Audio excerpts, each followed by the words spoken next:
you all for showing up. It's the independent and isolated Jewish farmers outside the Prarie farm colonies tonight is what we're going to be learning about. Before we get going, it's important for the Jewish Heritage Centre of Western Canada to acknowledge that the province of Manitoba is located on the territories of Treaties 1 through 5 and on the ancestral lands of the Anishinaabe, Cree, Oji-Cree, Dakota, and Dene people, and on the national homeland of the Red River Métis. We respect and honor the treaties and agreements that were made on these lands that we share, and we remain committed to strengthening our relationships with First Nations, Métis, and Inuit in the spirit of reconciliation and collaboration. My name is Harlan Abels, for those of you that don't know me. I am the president of the Jewish Heritage Centre of Western Canada, and I've been given the pleasure of bringing greetings from our organization this evening. In case there's anyone here that doesn't know what we do, the Jewish Heritage Centre works to develop, interpret, and disseminate information on the history and culture of Western Canadian Jewry, and to develop awareness of our history and the moral and ethical implications of the Holocaust and other human rights violations. We put on several programs year-round and have a beautiful exhibit in the hallway just past the Prarie Theatre. My directions are really bad, but I think if you go out and turn right, thank you, that's the way to go.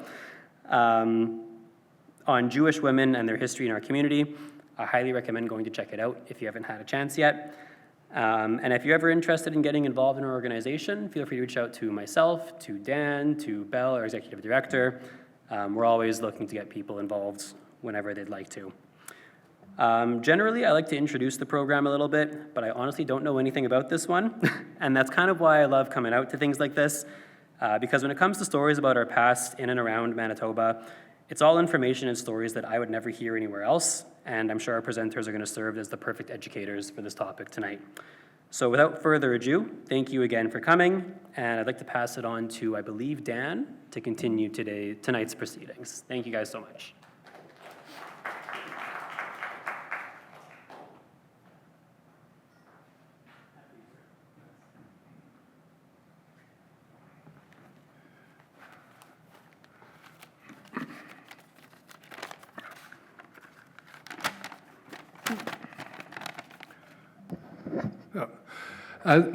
As you know, this is a program on independent farmers. There's quite a bit of literature, some of it published by the Jewish Heritage Centre, but lots of other groups as well, about the farm colonies.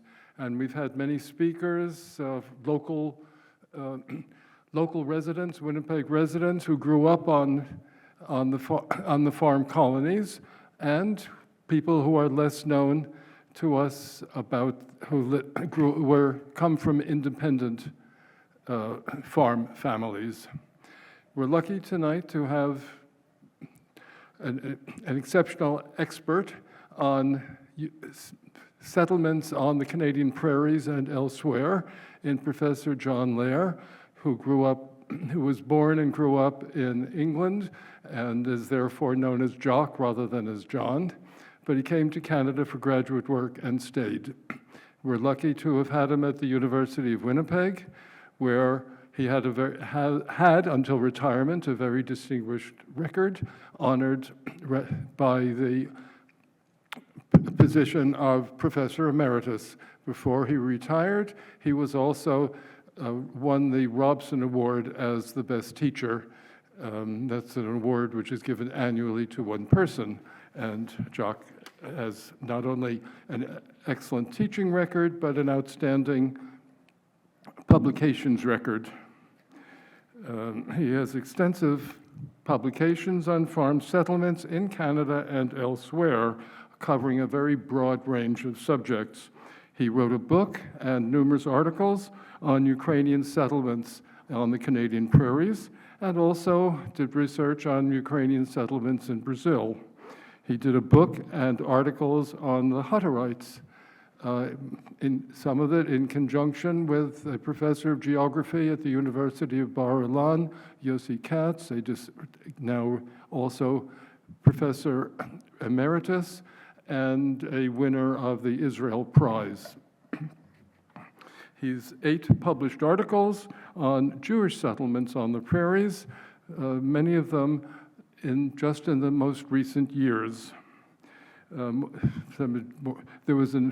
The first one, I think, was a publication that we published in the Jewish Heritage Center publication, Jewish Life and Times, Volume 9, a general assessment of Jewish farming and the prairies, but also a more general article was an article on the Baron de Hirsch Jewish Colonization Association, which did so much to help farmers, to settle Jewish farmers on the Canadian prairies, and in Argentina, and in Brazil, and in the United States, and of course, in Ottoman Palestine, or British Palestine. He has written articles on Manitoba Jewish farm colonies or settlements in Rosser, and the unknown one in Gruber, Manitoba, organized by Rabbi Gruber, and also articles on farm colonies, farm settlements in Saskatchewan, Hirsch, and Milford. Today, however, we have a discussion of a much neglected subject, the individual farmers, the independent farmers, although they sometimes settled close to others, but these were not Jewish organized settlements. They were just Jews who happened to be in one place or another and maybe with others. So, Jock, please, would you come and tell us about it? At the end of his talk, there'll be time for questions, answers, and comments, and then refreshments outside.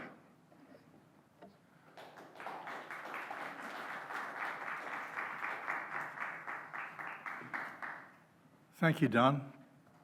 You must excuse me. I'm not accustomed to speaking to such huge audiences. Bit intimidating.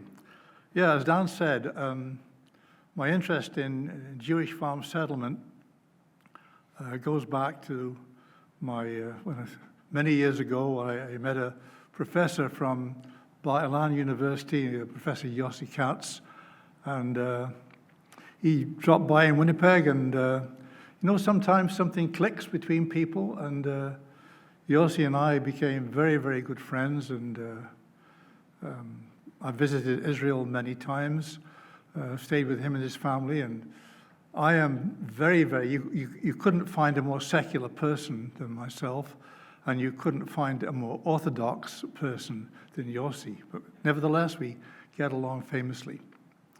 So, I don't know much Hebrew, I should explain, but what I do know, I learned from Yossi's family when I stayed with him while I did a semester at Bar-Ilan, and so I can say useful things like, where's the cat, and give me the ball. It's just the kind of thing that very small kids can say. Anyway, my topic tonight is independent and isolated Jewish farmers outside the colony, because there's a bit of a myth that first of all, one myth, which I don't think has any validity, is that Jews are not farmers. And the other one was that they always settled in colonies, and that was not so, on neither count. And I think that my previous work, I've done a lot of work with Ukrainians, a little bit with Mormons and Mennonites and their settlement patterns. And when I compare the Jewish settlers with the Ukrainians, they behaved in very, very similar ways. And they left, I would say, they left agriculture in approximately the same kinds of numbers, but that really is a different topic. I've always liked this quote from Marcel Proust, that the real voyage of discovery consists not in seeking new landscapes, but in having new eyes. And you can apply that in an academic way. You can have the same data, the same kind of stories, the same fables, if you like, but when you start to interpret them in different ways, you get different results, different opinions. And I believe that's what Yossi and I did when we began to look at Jewish settlement. We saw it through fresh eyes. We tried to avoid reiterating the myths and look at what the evidence told us. Anyway, I will begin by harking back a little bit to Jewish farm settlements. And over the years, I've, quote, discovered a couple of new settlements. And one of the discoveries of a settlement that Yossi and I had not heard of was this one that Dan alluded to, called Gruber. And it took place here. I was giving a talk, and there was a gentleman at the back said, had I ever heard of Gruber? And I briefly thought of trying to fake it and say, yes, I had. And I thought, well, I'll be honest and say, no, I had never heard of Gruber. And so he told me about this little settlement, which is right up here, De Winnipegosis. And I was a bit skeptical. I went down to the archives in Manitoba and looked at the township plans, and sure enough, there it was. And then I went through the homestead records and eventually managed to dig up enough information to write about Gruber, which was named after Rabbi Eliezer Gruber, who was the founder. And I also found a professor, I know vaguely, teaches at Athabasca, Alvin Finkel, historian. And Alvin recently wrote an article in the Alberta Journal after he'd read what I'd written. And his article title was Great-Grandfather, that's his granddad, great-grandfather. Your pioneering story is so unheroic. And he accused his grandfather of being a bigamist and a fraud, and he probably was, but anyway, I didn't like to say that.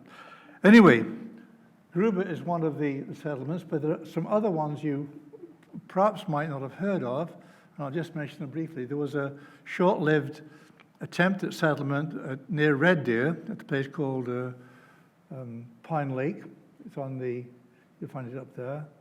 And there's smaller ones like Compier, you may not have heard of,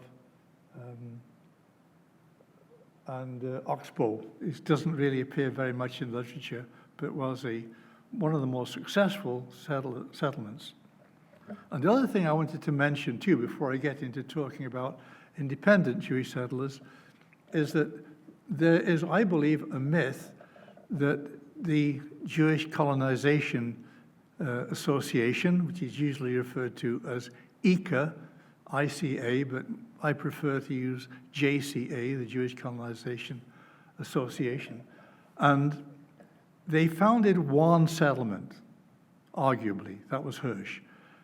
For the rest of the time, they were more reactive. They didn't found settlements, although many people suggest they did. They more or less reacted to them. I wanted to begin the second stage before I get again to independent farmers, is just point out to you exactly how far on the edge of settlement the first Jewish settlers located. Because they didn't last that long, but when you look at the location, you maybe understand why.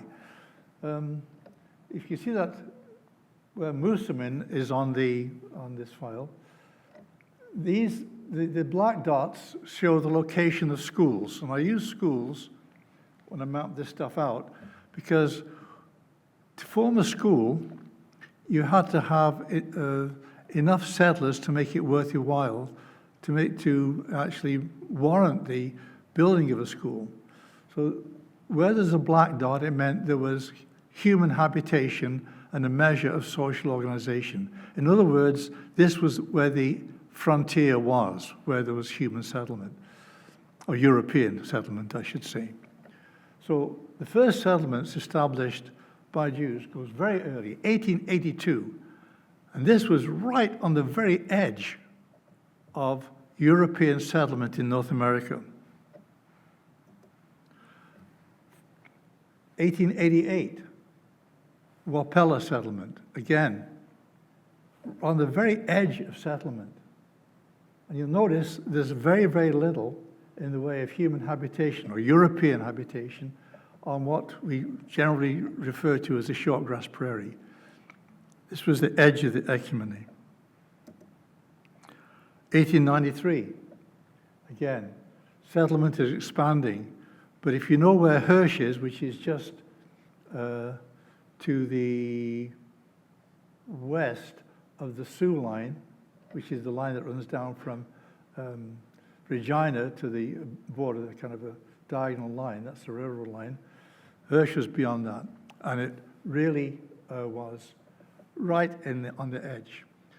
So Jewish settlers, I want to emphasize, were really on the edge of settlement, more so, say, for example, than the Ukrainians or the Scandinavians with whom they're sometimes compared.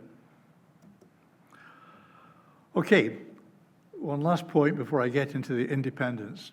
I wanted to show you just one example of what a Jewish settlement looked like. This is the settlement at Camper in Manitoba. It was established fairly late on, in about 1911, if my memory serves me rightly. And although it's a settlement and a community, it was never, as were most Jewish settlements, was the same. It was never very compact. Settlers were restricted by the regulations of the Dominion Lands Act, and so it was impossible for them to settle closely together unless they had an exemption from the act. So there's very few Jewish settlements actually were in the village format. Gruber was, and the other one at Bender Hamlet in the Interlake was in the village format, but they were rare. Okay, so Jews were not alone in preferring to settle together. It's a basic human instinct. We all like the company of our friends and a family and people who think the same way and behave the same way as we do. So it didn't matter if one was a Doukhobor, was Jewish, was Ukrainian, or Finn. We all tended to settle with people like us. Some people, some groups had political sway and were able to get reserves of land set aside for their exclusive settlement, like the Mennonites who came in 1874 into Manitoba and later on into Saskatchewan. They had specific reserves of land settled aside for them. The Jews never did this or never could do it, mainly because they lacked political sway and they lacked strong advocacy amongst the political elite of the country. But block settlements offered a lot. Familiar social environment, a common language spoken in the locality, proximity to relatives, a common religion, mutual aid. If you get sick, someone will help you if they know you and you're the same kind of people. It's easier to build social interaction between people, but it was not particularly favored by the political elite because they thought the block settlements would retard assimilation, retard the adoption of English, and prevent them from becoming what they thought would be good Canadians. Some groups, the Mennonites, did get this ability by having special reserves set aside for them. The Doukhobors did, and the Mormons in Alberta managed to achieve this by buying land privately with huge investments from Utah. But Jewish settlement was different from most other settlements on the prairies. Very few sponsored settlements. A lot of people I've talked to are under the impression that the Jewish Colonization Agency took a lead role in getting settlers and placing them in the West. It did not do that. At least I found no evidence in the correspondence they actually planned settlements. They came in later to support them, and the only agency which actually planned the settlement and looked after it for a considerable period was the Young Men's Hebrew Benevolent Society of Montreal. They were funded in later years by the JCA, but the JCA didn't tell them what to do. It was just this volunteer group from Montreal that planned Hirsch. There's another myth, I think, that needs to be addressed very briefly. That is that Jews were not farmers. People said that Jews couldn't own land in Russia within the Pale of Settlement. They couldn't be farmers. Not exactly true. There were approximately 90,000 farmers. Now that sounds a lot, but it's really a very small proportion of the Jewish population which were farmers, but there were some. And many of them came to Canada. I found, looking at JCA reports, and they reported in detail on the farms they inspected, and they said, amongst other things, what the former occupation was of the person who was the landowner. And very often it was things like carpenter, blacksmith, furrier, but quite a few came up as being formerly farmers.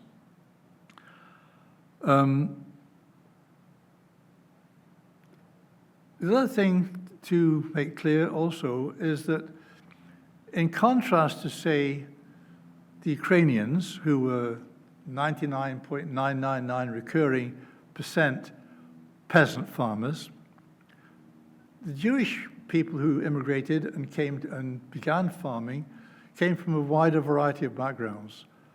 Most commonly, I've seen on the JCA reports in Manitoba, for example, was carpenter, blacksmith, furrier, cigar maker, drayman, obviously merchant and peddler.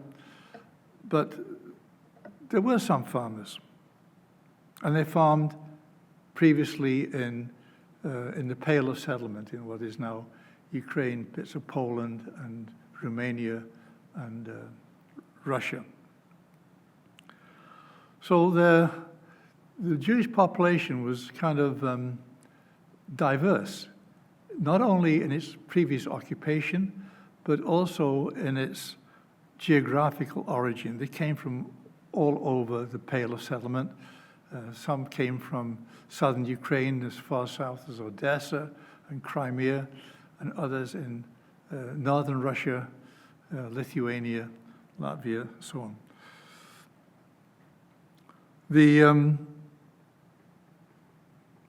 Those who became independent farmers, it's hard to figure out why.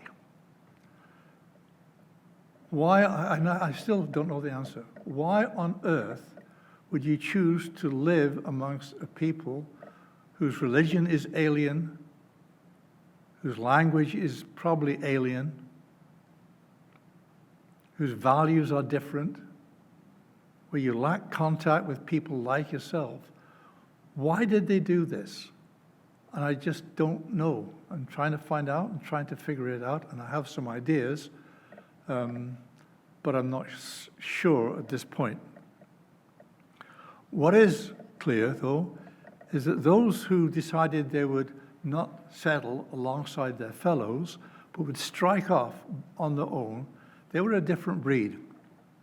And it seemed that they ranked land quality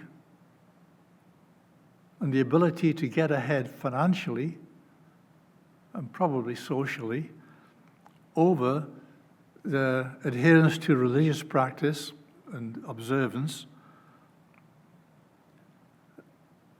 and just to have a common bond with their fellows. And they were found throughout Manitoba, in what is now Saskatchewan, and Alberta, and even into BC.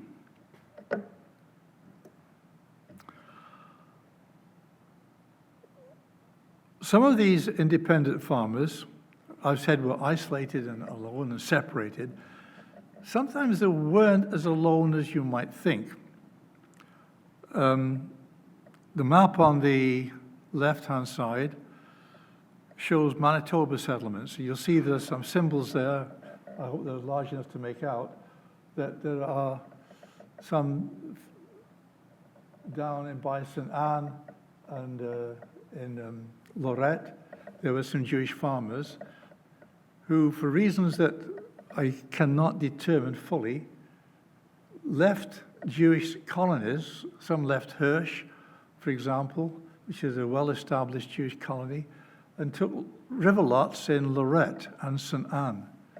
And there were some other independent farmers, well away from any other Jewish farmer, completely isolated and completely cut off from mainstream Jewish society. And again, I can only hazard opinions and guesses as to why they did this. So on the right-hand side is the shaded areas show the river lots which were purchased by Jewish farmers, some of whom came from Hirsch, had farmed there previously, and came in around the turn of the century, and were there until about 1922-23, when most of them left the district and relocated, mostly to Winnipeg, but some to other locations, other colonies. Now, I think that these are the first two independent Jewish farmers who I came across by accident when I was teaching a seniors course at the university many years ago.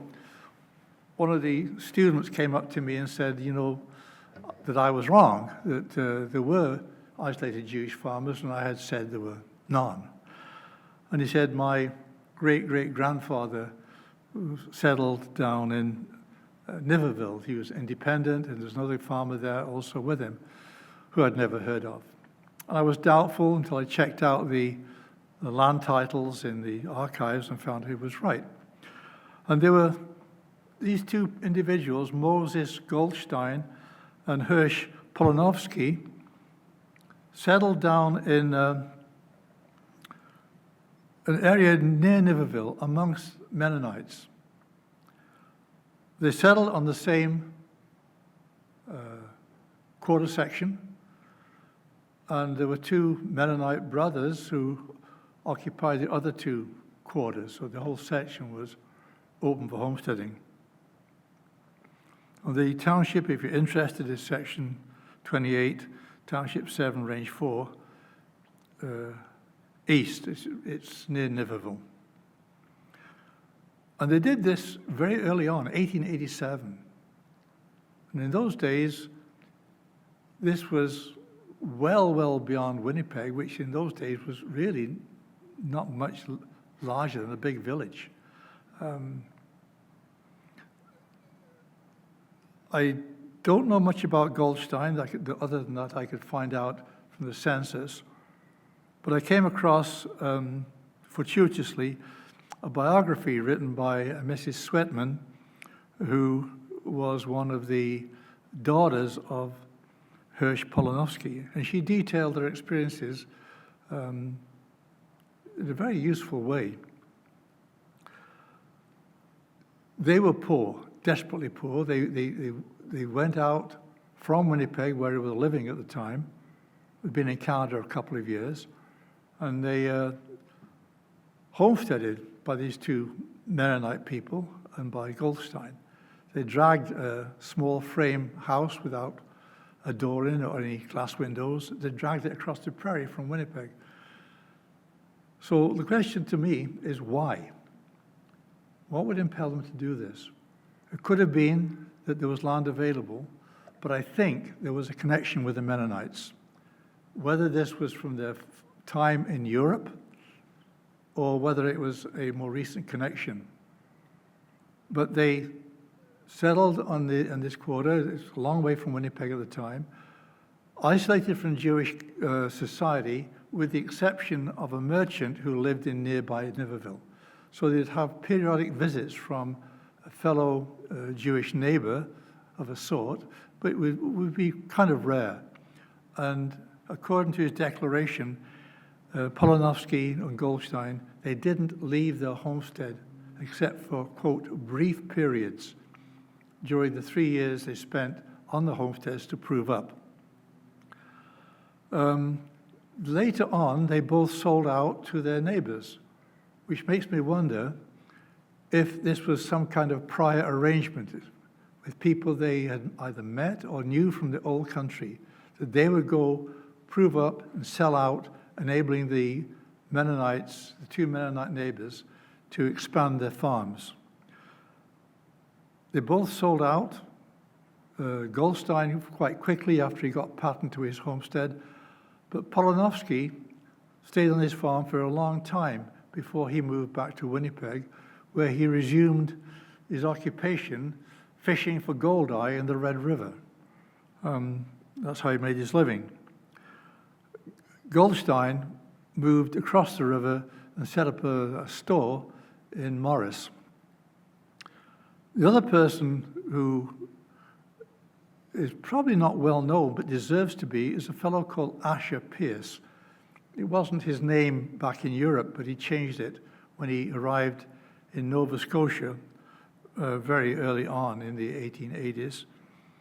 And he became fluent in English, and his family moved out to Middlechurch, and they farmed on a river lot there. I haven't been able to track them down, so I'm not sure whether it was purchased or whether they obtained it through as a free grant. Probably by purchase, I think. But Pierce was an interesting character. He was obviously a very intelligent guy, and he and his family moved out to Oxbow in in Saskatchewan, and his family took homesteads.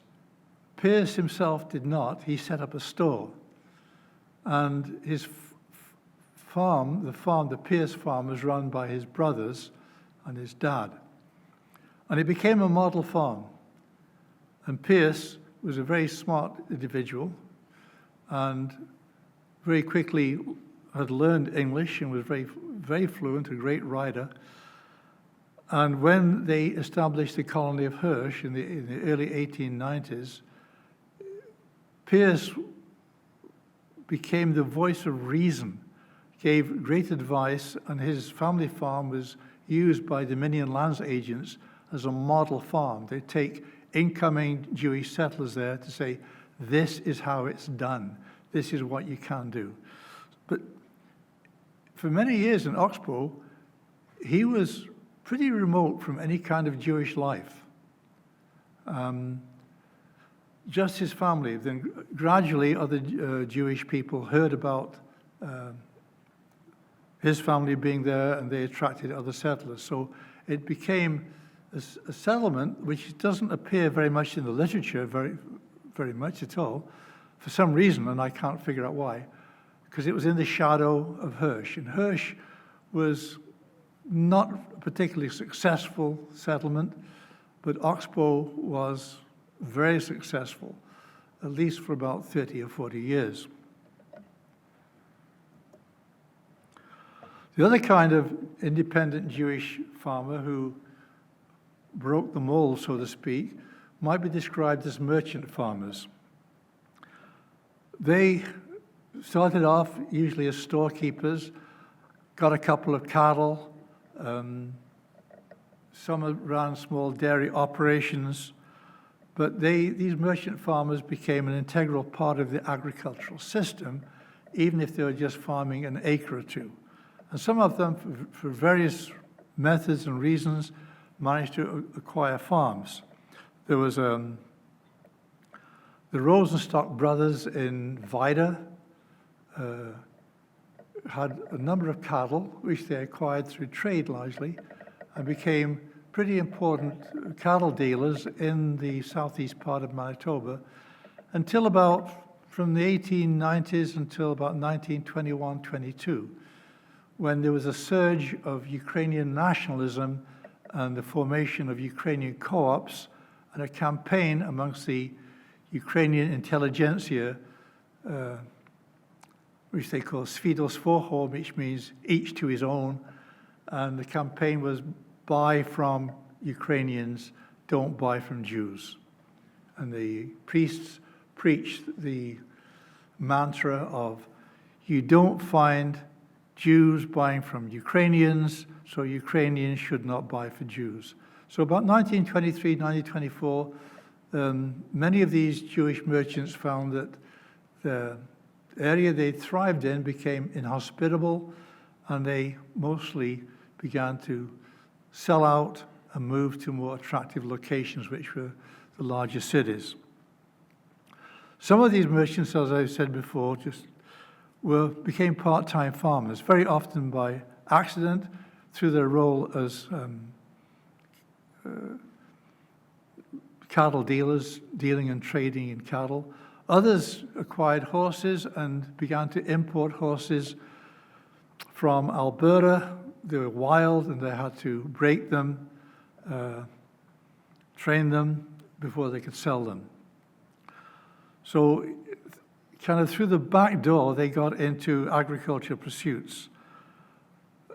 Israel Sirlock down in Winkler started off as a trader, and through his involvement in cattle breeding and his interest in agriculture, became a major farmer. He and his partner acquired over 4,000 acres, and they were innovative. They introduced buckwheat into the area and became model farmers until about 1940, when they sold out and moved into Winnipeg. And when I was doing my PhD at the University of Manitoba, the president at that time was Dr. Sirlock, his son. Also, elsewhere in Manitoba, you had these farmers who went out for reasons that are not immediately obvious. In the Moosehorn and the Deerfield districts of Manitoba's Interlake, there were at least 12, maybe 13, Jewish farmers and cattle dealers. And they were widely scattered. They weren't clustered. They were scattered amongst German Lutherans and Catholics. Again, without any obvious connection to any Jewish farm settlement. And on the fringes of the major cities, Edmonton, Calgary, Regina, and Saskatoon, there were usually 2 or 3 horse dealers. Again, buying wild horses, breaking them, and selling them to the markets in these big cities. Another source of the independent Jewish farmer were the market gardeners. Now, these were not completely cut off from Jewish social life, but they were still remote from it. There was a Jacob Harris, for example, who had previously been a farmer in Russia, who farmed approximately 10 acres on a lot in Charleswood. Now, Charleswood is now part of Winnipeg and has been since Unicity in 1971. But at the time, in the early years of the last century, it was remote. It was like St. Vital was to Winnipeg. It was outside the city limits, and there were very few other Jews. And even to get into town was a journey of 7 or 8 miles or so. So they were essentially removed from Jewish social life, certainly too far to attend a synagogue in what was then Winnipeg. He started off as a market gardener in the wholesale business, but then his wife began selling produce at the farm gate, and that became a more important part of their enterprise. You probably are all aware of Hentelef Park, and maybe some of you knew Yuda Hentelef, who passed away just a few years ago. But Abraham Hentelef, his forebear, started off life in this country, in Winnipeg, and then moved out to St. Anne, and then after farming on a river lot in St. Anne for many years, quit farming and went to Reddit in Ontario, was there for a few more years, and in early 1930s, came back to St. Vital, when he purchased a river lot from a métis in a tax sale. And the Hinterleft family farmed there for many years. And I interviewed Yuda a number of times just before he passed away. And he told me that his father was very secular and he was not concerned about observance, or he wasn't concerned with being part of Jewish society. The other large group of independent farmers, largely independent anyway, were those who were into dairying. And each prairie town had a number of Jewish dairy farmers on the fringes. There were several families in Edmonton, a few in Calgary, one or two in Saskatoon, but at various times, and there were probably 20, 25 dairy farmers in the Kildonan area, all clustered together. They were outside Winnipeg, but they grew up as a kind of loose cluster. Most of these dairy farmers, not all, came from southern Ukraine, mostly from the Chernihiv and Odessa areas. And in both of these parts of Ukraine, there was a already established Jewish dairy farming presence, especially those near Odessa.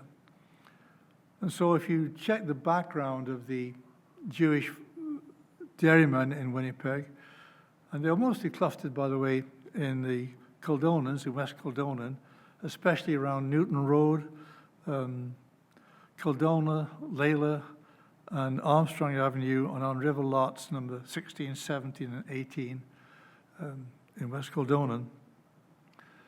They grew in numbers. The first ones came, as far as I can find, from the census around about 1903, and gradually faded away in the 1930s, largely because they were still there, but they were taken over by large cooperative dairies, movement was impelled by the economies of scale, the introduction of refrigeration, and also the requirement by the government that all milk be pasteurized. And it was not really possible to exist as an independent dairyman very easily when you're facing competition from highly organized and structured dairy corporations. The reason they located there largely was because of the presence of a Jewish population in the North End, which is their primary market, the proximity to the urban market in general, and the fact that it was possible to establish a dairy farm fairly cheaply, because some of these dairy farms actually had street addresses, and there were maybe an acre or two at the most, and they had maybe a dozen cows, sometimes more, and they'd ship in their feed from farmers a bit further afield, maybe in the Birds Hill area. So it was a very economical way to enter farming, still retain some degree of cohesion as a community, but still be fairly scattered and still qualify as the designation of an independent farmer. Now, there are always extreme examples. I found one Jewish farmer in the Caribou area of BC, completely isolated. There's one other Jewish family in a nearby town of Yale. This guy was living on the fringes of the settlement, and his designation in the census was honey farmer. So he owned bees and made honey. But in Alberta, there are quite a few scattered farmers. The big settlements in Alberta, of course, were Sibbald, Alsace, primary ones. There's a little short-lived one at Red Deer. But there was an isolated farmer at a place called Alliance. In Arcadia Valley, there were two. There were two farmers at Cochrane, which is near Calgary, one at Rockyford, and one at Okotoks, which is just south of Calgary. And the one at Okotoks fascinates me because these two individuals came in to settled in Calgary, first of all, for a year, and then they took a homestead in the Rumsey-Troshu area, which is about a day's travel from Calgary, a bit north of Calgary. They were there on a farm, on a homestead in Rumsey for about a year. And then they left the Jewish community and went to Okotoks, which is over a day's travel away. And it doesn't seem to be any reason for that. They already had a homestead, and I'm trying to figure out why they would leave an established community in Rumsey, leave an already claimed homestead, to which they'd lose title, and move to Okotoks, which is miles from the nearest Jewish person. Hard to figure that. The other element of independent Jewish farmers occurred a little later, after the sort of homesteading era was largely gone. In the interwar period, the Canadian Jewish Congress had a bit of a problem. How to get refugees out of Poland, especially after which is basically anti-Semitic, and after 1933 in Germany, when the Nazi Party came into power and began to harass the Jewish population. They needed to get out. It was hard to get out. The Germans didn't make it very easy for them. And the Canadian government didn't make it very easy for them to get in to Canada. It was made doubly difficult by the fact that the Canadian government appointed immigration responsibility to a guy called Frederick Lehr, who was a very notorious anti-Semite, didn't want Jews to come in, tightened up the already restrictive regulations which governed the admission of foreigners who were not farmers. So that was a problem, a real problem. And the other problem was that not only Blair, but the Canadian government personnel in general felt that commercial grain farming was not suitable for Jewish immigrants. And this was largely because of the failure of commercial grain farming in Hirsch, which had basically been a disaster. The problem with commercial grain farming, which the JCA pushed Jewish settlers into, was that it requires a lot of capital. That's one thing they did not have. It means that you have to import everything. You have to import your fuel, your wood for building. You need an immense amount of capital, and you have to be able to have enough capital to weather downturns in the market. And that's the one thing that Jewish migrants did not have. But they were pushed into that by the JCA, and even with loans that the JCA gave them, it still wasn't really enough to tide them over.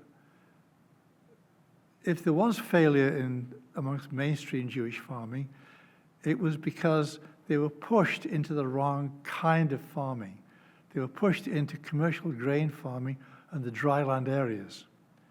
If they'd been pushed, or located, rather, maybe a better word, if they'd been located into the Aspen Parkland belt, which was settled mostly by Ukrainians, they would have been better off in the long term because they would have had ample fodder for seasons of the winter. They would have had wood on site. They wouldn't have to import it.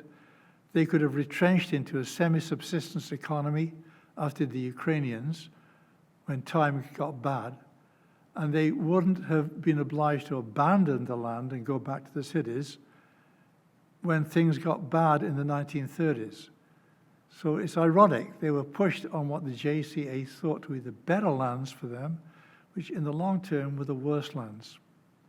And the Ukrainians often complained they were given the worst lands, whereas in reality, they actually chose to go on those lands because they were better for them in terms of their ability to survive without very much capital and to weather downturns in the market. Now, so what does this have to do with independent farmers?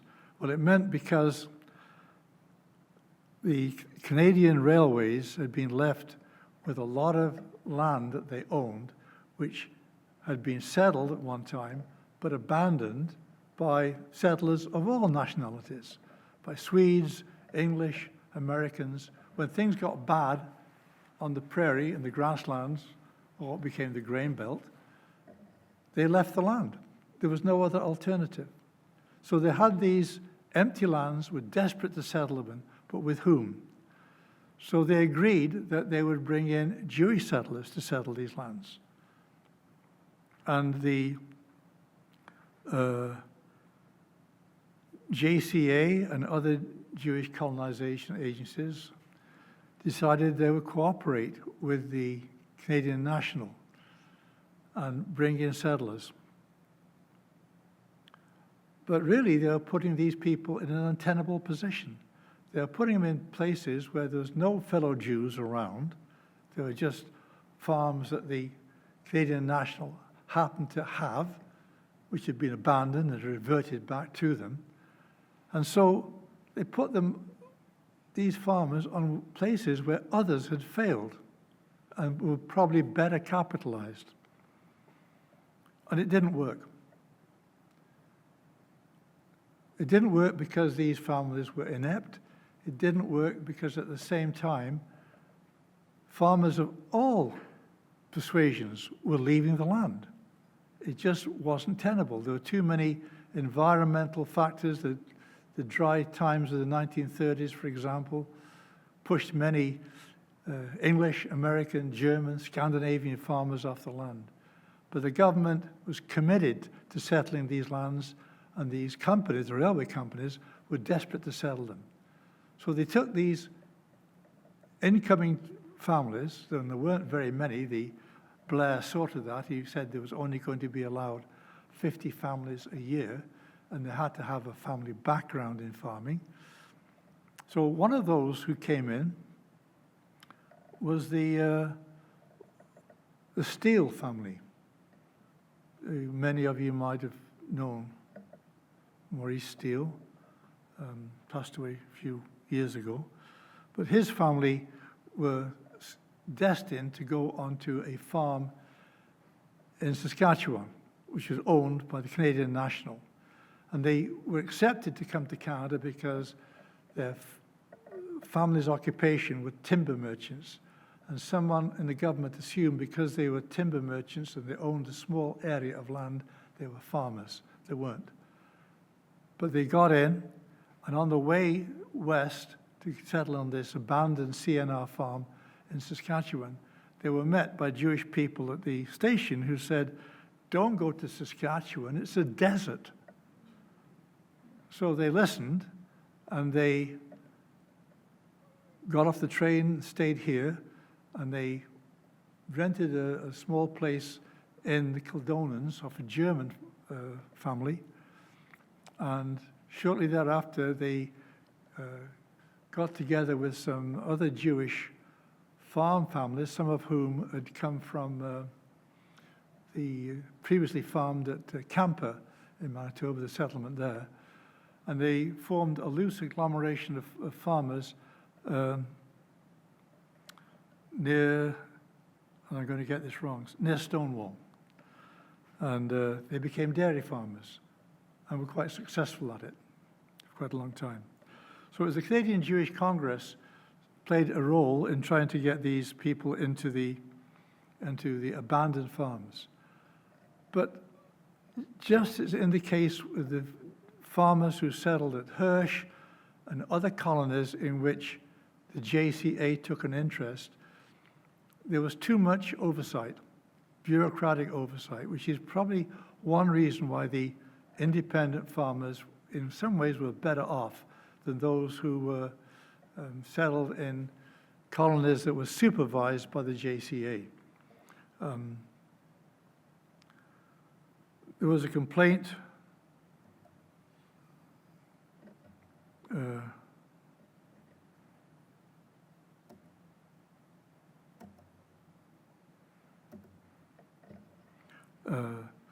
complaints from the farmers themselves that there was so much oversight they couldn't get any work done because they were constantly being inundated by inspection visits by officials of the various agencies.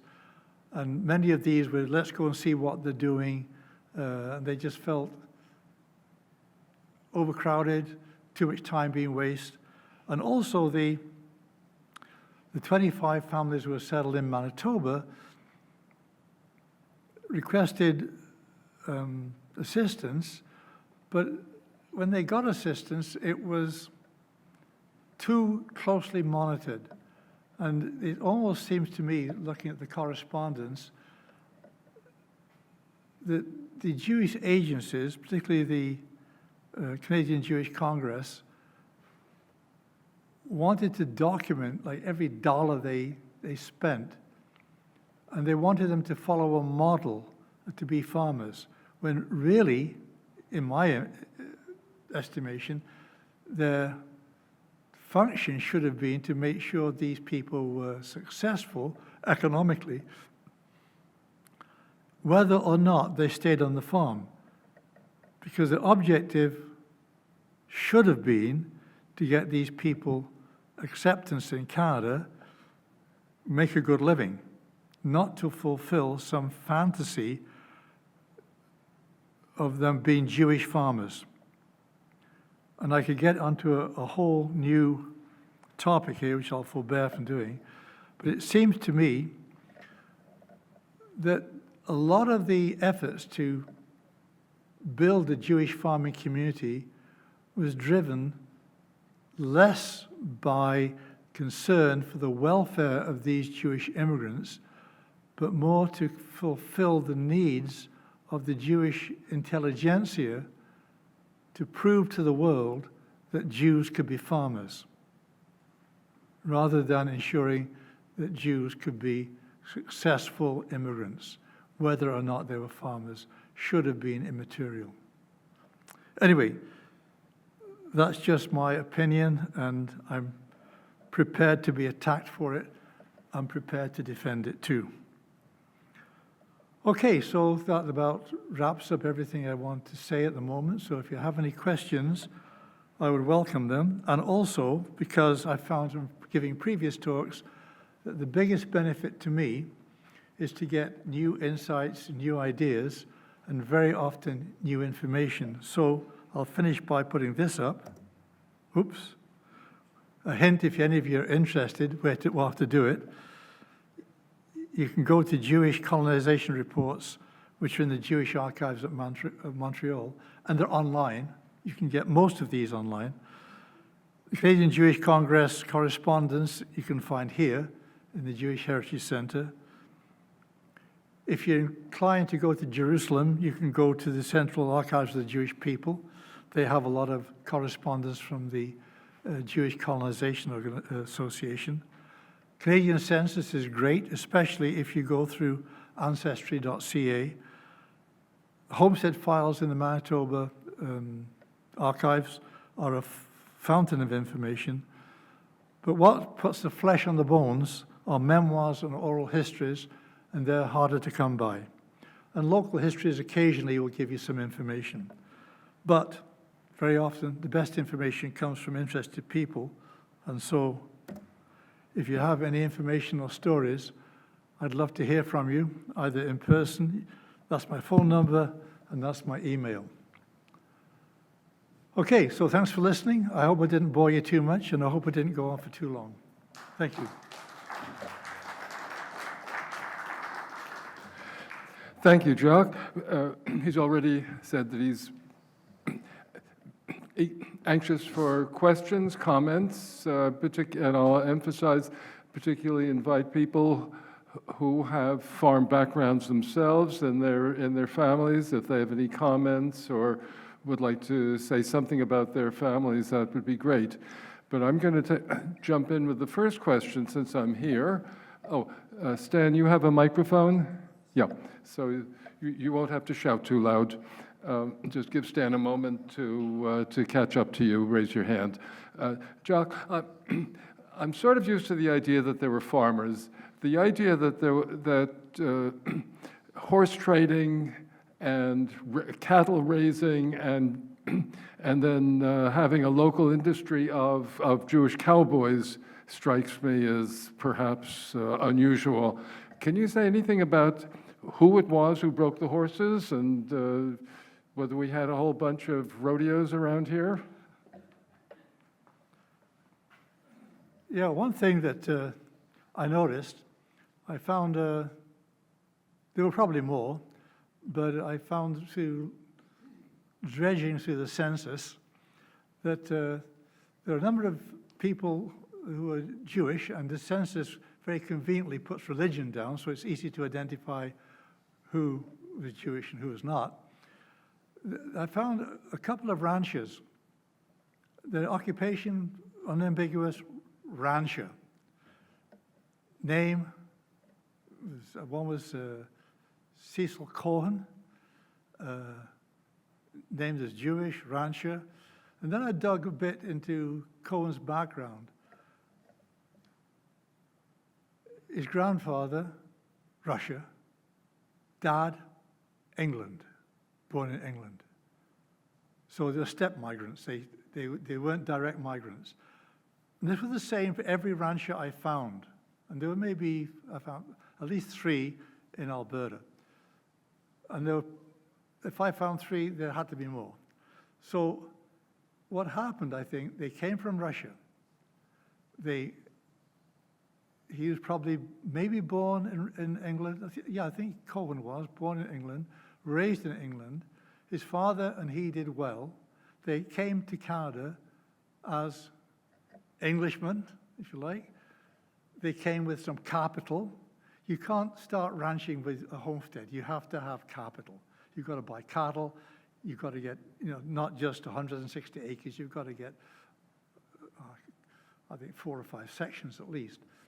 So the ranchers were mostly Russian Jews from England. They were born in England and then they came over. So I thought that was an interesting connection because immigrants that do best are usually who come from continental Europe. We often step migrants. I found this same situation when I was looking at Poles coming over and settling in Minnesota. They didn't come from Poland to Minnesota. They came Poland, they went down to Pennsylvania, then they went to North Dakota, then they went to Minnesota. So by the time they arrived, they were probably second generation, maybe born in Poland, but certainly the parents born in Poland. They knew the language. They had some money, and that makes a huge difference if you're an immigrant. I'm an immigrant, and I know that money helps. I didn't have any when I came. I'd just gotten married, and my wife had been saving since Christmas, before we came in August. She'd saved like crazy, and we went to go and close her bank account, and she couldn't do it because she was 40 pounds overdrawn. So I had to bail her out till she could leave the country. And we didn't have any money when we came, and it made a huge difference not having money. But if you're a step migrant and you've got capital, then you can afford to go into ranching. Without that, forget it. Hi. I had a question. First of all, you asked to identify if we have a farm background. So my father grew up on a farm in Birds Hill, in the community there. His family came via South Africa. They went from Lithuania to South Africa, had a livery business, and then the South African government came and there's 2 stories. Either they shot the horses because there was a hoof and mouth disease outbreak or they expropriated the horses for the Boer War, one or the other.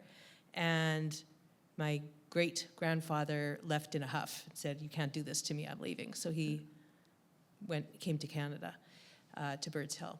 But my question is something a little bit different. So you had mentioned that there's this myth that there weren't Jewish farmers coming from the Pale of Settlement because they had filled out forms saying what their previous profession was, and they had listed farmer. And I'm just wondering if there's something more than that. I'm wondering because, my background is full of people who lied on their immigration papers to make it easier to come.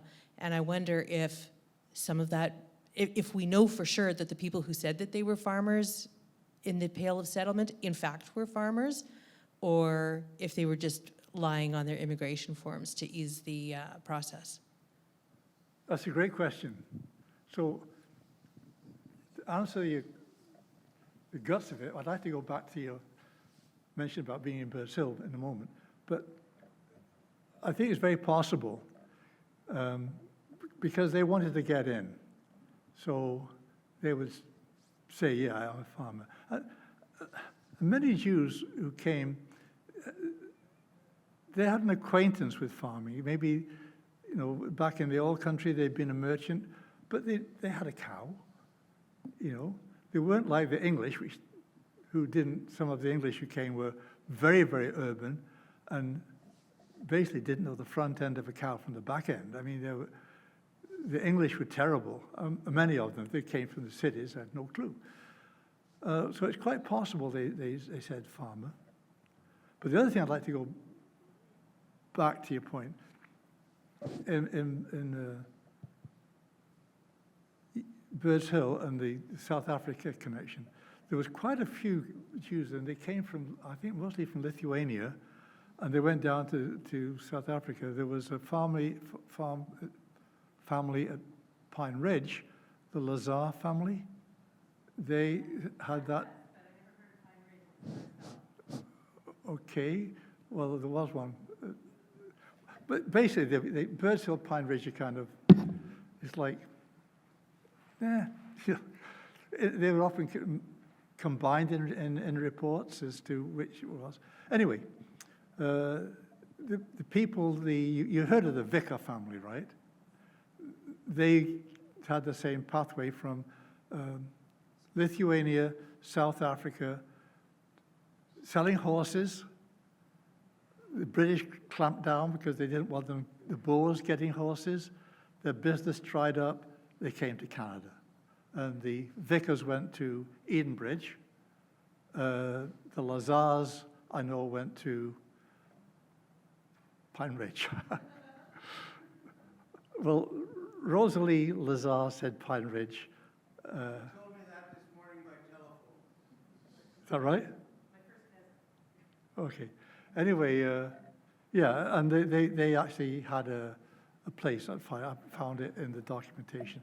But Birds Hill, Pine Ridge, very often in JCE reports were the same. But I'd like to talk to you afterwards if you have a minute or two. Love to.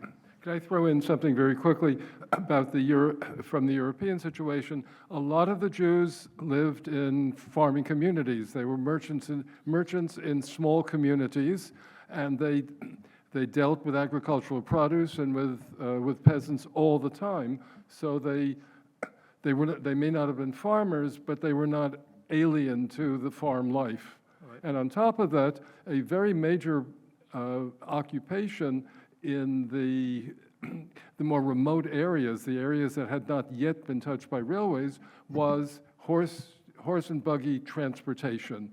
If the farmers had to get something to market, if the merchants had to get something from the railway 20, 30, 40 miles to wherever the destination of it was, they hired usually a Jewish carter. Jews were in the transportation business, and this was horse and buggy days. Thank you so much for this really fascinating presentation. I have a completely different question.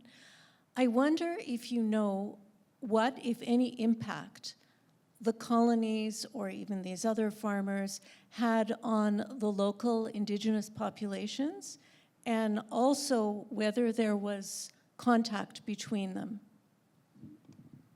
Sure, Bill. It's an area which really needs a lot more research. But the impression I've got from reading memoirs and looking at the correspondence, relationships between the Jewish community and the Aboriginal population was pretty good, because many Jews had been furriers back in the old country. It was a very common lifted occupation. And as furriers, they dealt with Aboriginal people. They would go into the northern communities and trade. And many were simply peddlers and would peddle their wares through all communities, including Aboriginal communities. And I'm not saying this just because of the audience, trust me on this. They had, in general, a reputation as being square dealers, and got along pretty well with Aboriginal communities, because they were good customers of the Aboriginal communities for the fur trades and so on. So If I could just clarify, you know, in this time where Jews and colonization means something very different, unfortunately, I hear, which I believe not to be true, that the colonies were built on lands taken from the Indigenous people. And I don't think that that's true, but I'm hoping you can maybe clarify that as well. Yeah.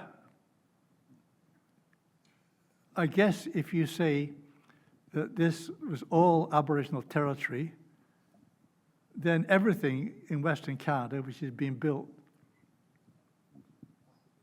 No, you know, I is mean, Aboriginal territory. I mean, but were the settlements that were built, for No. instance, nobody was thrown off. No. Exactly.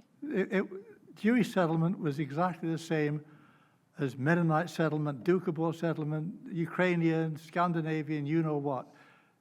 It was on land which was owned or acquired by the Dominion government.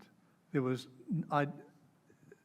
no example that I know of any Aboriginal reserve being chopped up and a Jew farmer or settler placed on that land. Anymore, well, it did happen, but as far as I'm aware, not with Jews, because the land was obtained for the government, and the government was not anxious to have Jewish settlements.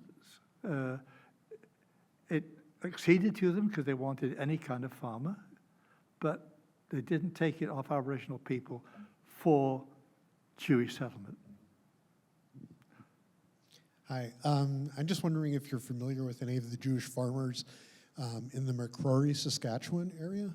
Outlook, Prarie, Saskatchewan, Outlook, Saskatchewan. Are you familiar with any there? Because we have family that started out there. So I don't know the area. it's kind of halfway between Saskatoon and Swift Current. If you have a map of Saskatchewan handy, I could look at it. I could hazard a guess, but no, I don't.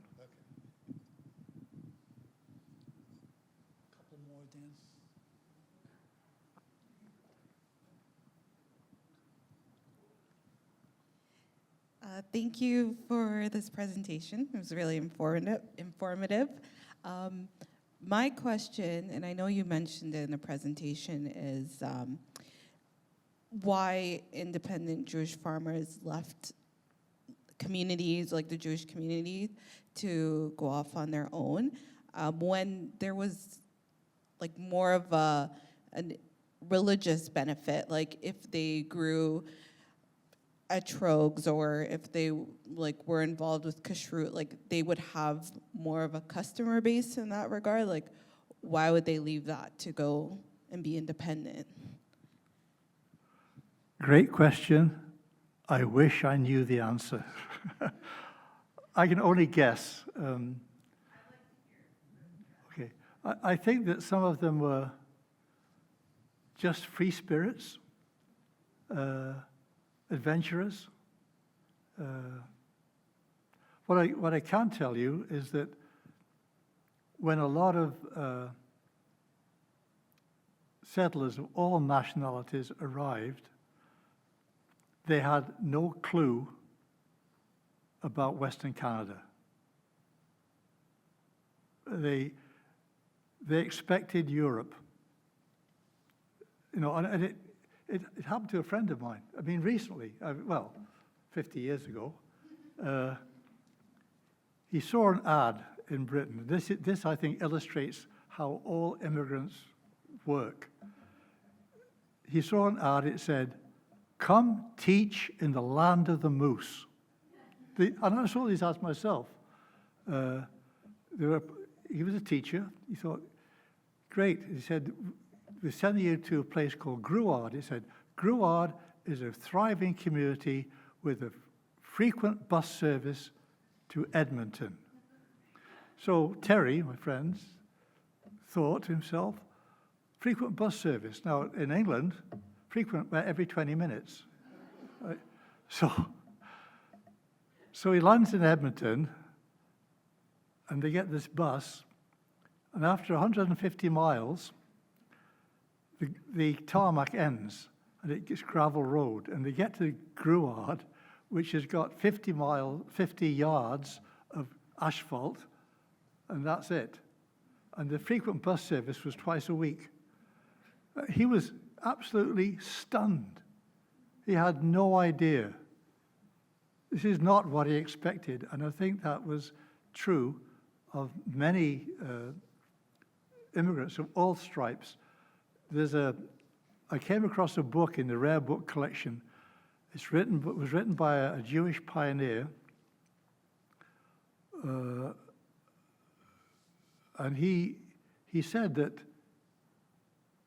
when he arrived in Saskatchewan, he came to Edenbridge.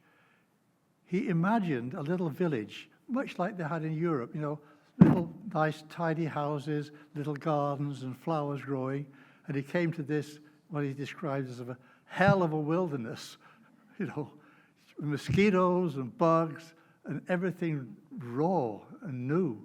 This wasn't what he signed up for. It was a shock. So I think, yeah, many were shocked. Why do you think the Jewish organizations, such as the Jewish Congress, wanted to establish Jews in the agricultural field? Fantastic question. Do you have a spare hour? Okay, Is there briefly.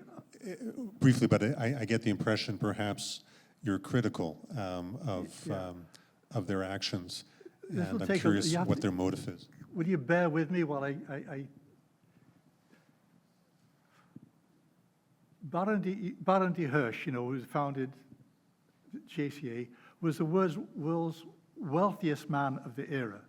He even contemplated buying a whole country just to give to the Jews. He thought he'd buy a country in Latin America somewhere. He had that much money. He was like Elon Musk and Jeff Bezos and a few others put together wealthy. He was hugely rich. He believed that the solution to the Jewish problem in Europe was that the Jews had been emasculated. They were always the other, and they were perceived to be less manly than people who were really butch and macho because they were tilling the soil. And he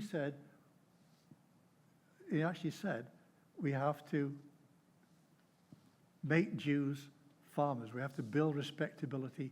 We have to build masculinity. And you can see this kind of trope going through Zionist literature and propaganda when it comes to the colonization of Israel. You know, you've seen the posters, pioneers marching up to Kfar Etzion with pickaxe and shovel. We're manly, we're building. And this was a common theme There's a fantastic book, which I know you discussed here, by Matthias Lehrman called The Baron. It's about Baron de Hirsch. And he documents the fact that de Hirsch and his lieutenants said, if we can make Jews farmers, we can raise up the Jewish population and make them manly again, because we've been emasculated. And that was certainly true in Arab lands, where there were regulations about Jews designed to make them less masculine than the Arab population. They were, in some areas, they were forbidden to ride horses or other than side saddle, the feminine way. So it was very important to build masculinity, and pioneering this idea of connection with the soil was a very significant element in Zionist propaganda and also in Baron de Hirsch and JCA. And it's in the literature. They're saying we have to create ties with the soil. We have to, with our sweat and our blood and our tears, we have to bond with the soil to be seen as, macho men. If you don't believe me, read Lehrman's book, The Baron. It's a fantastic book. I think you discussed it here, Dan, did you not? You had a...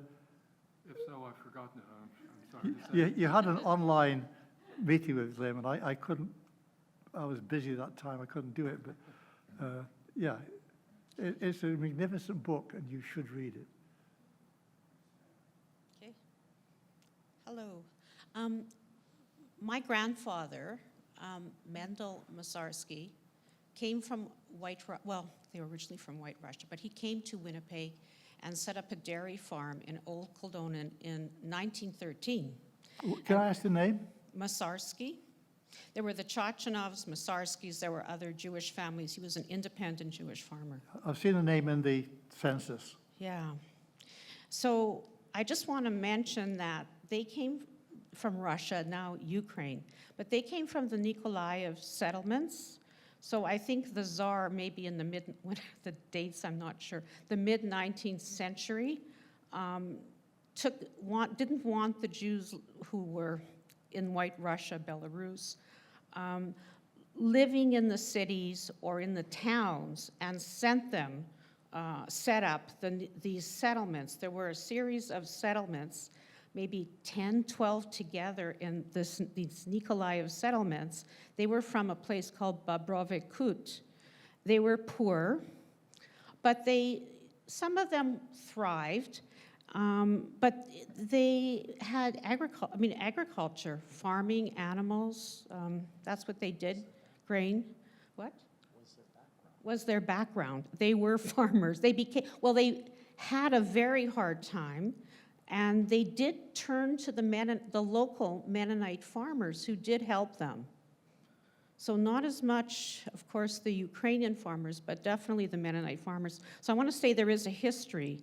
And I even have an audio tape of my grandmother's cousin talking about life on the Kahila, on the settlement. So very interesting to me. That's here, right? The tape? I don't have it with me, no. It's a CD. It was made by a cousin in Chicago before his mother passed away, of what was life like in Bobrovy Kut. And that was really in a part of the Ukraine, I guess near Odessa, Kherson, in that area. Nikolaev is sort of, that area. And they were farming settlements, and I think there were a series of settlements that were set up around that time. Okay. Could I talk to you afterwards if you have time? Okay, certainly. Thank you. Okay, thank you. Yeah, it's very important. People often think that what their family history, is sort of, but it's very important if you have the time or the inclination, document it and leave it with the archives, because sometimes these can be gems for people like me. It puts flesh on the bones. And it's one thing reading about a general statement, but another sort of having someone who lived it. and can offer little bits of information that you get lost in the general record. So thanks, I appreciate that.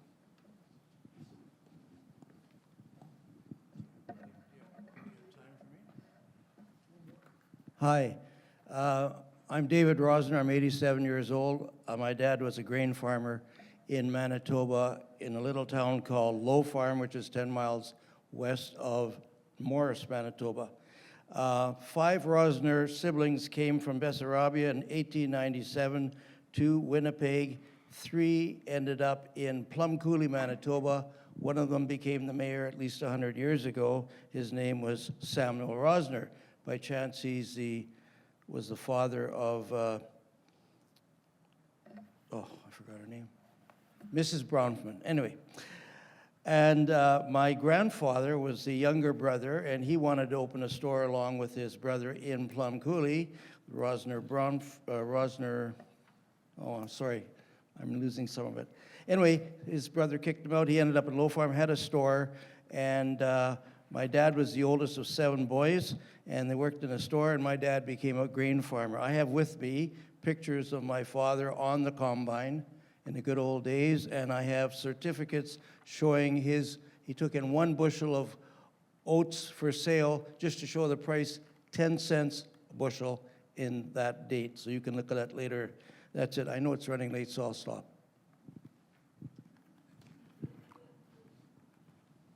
Thank you. I'd like to talk to you if you have a minute afterwards.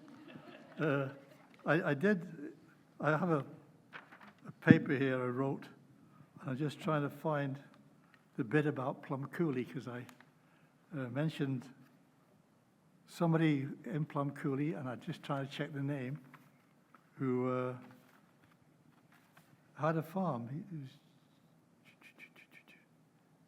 I'll never find it looking for it now. Sam Rosner, who Yeah, the yeah. merchant of the farm, merchant and mayor, who also had farms. Yeah, that's it. Yeah. That's Sam Rosner, father of Sadie Bronfman.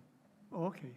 And he stayed in Plum Coulee for a few, while he moved the family up here and commuted here on the weekends until he finally moved in. Yeah, I'd like to talk to you. Another interest of mine is in Plum Coulee, what was the relationship like between the Jewish community in Plum Coulee and there was a Hutterite colony very nearby in the old Mennonite village? I don't know. I grew up in Low Farm. I wasn't in Plum Coulee. That was my great uncle. Okay. But I lived in Low Farm till I was 10, and we moved to Winnipeg. So I grew up, I was speaking Plattdeutsch. I actually got strapped in school for speaking on the playground. Oh. Yeah, it would be interesting from an academic point of view anyway, looking at the relationships between the Mennonites and the Jews. There was a...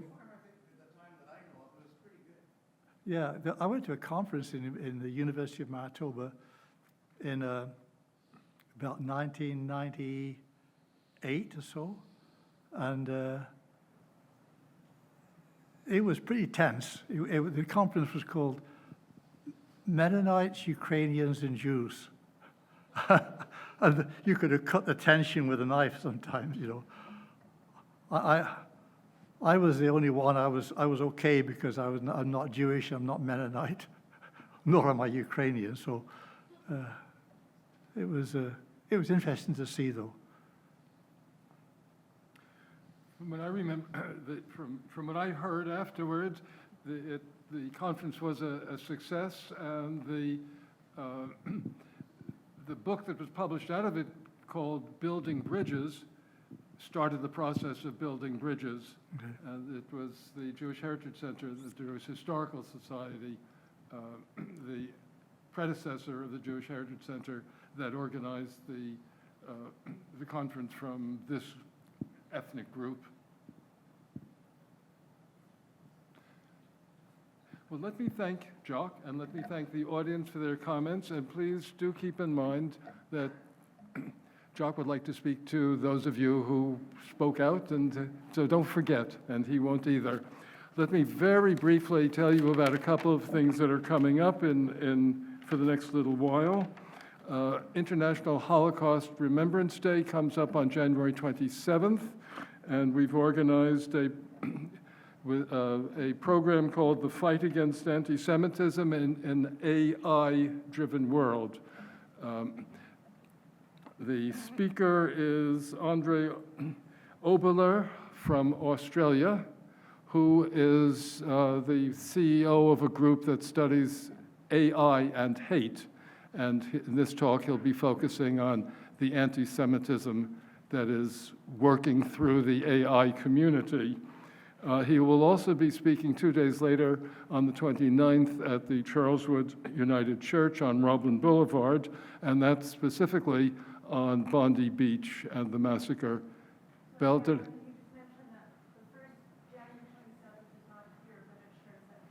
I'm sorry, I can't hear from here.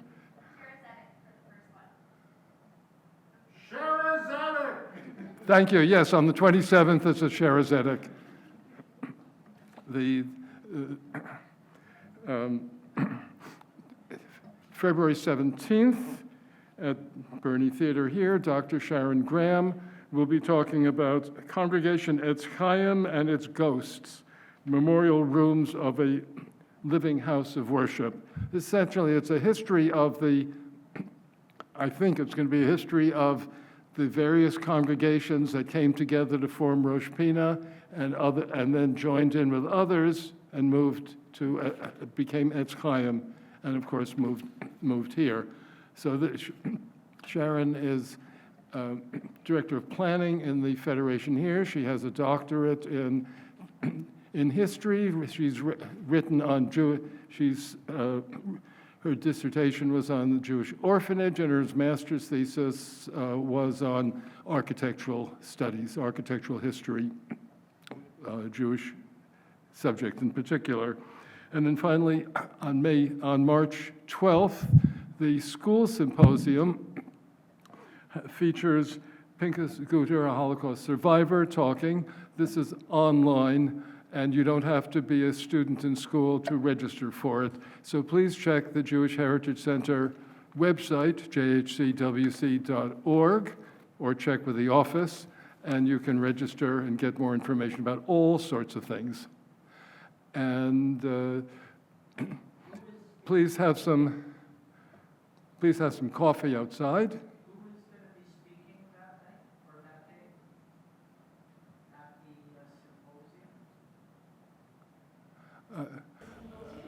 I'm sorry, my hearing is not good enough. Sorry, the symposium in March, you mean? Yeah. So it's Pinchas Guter, but since COVID, we have moved to a virtual format because the teachers really were having difficulty getting there.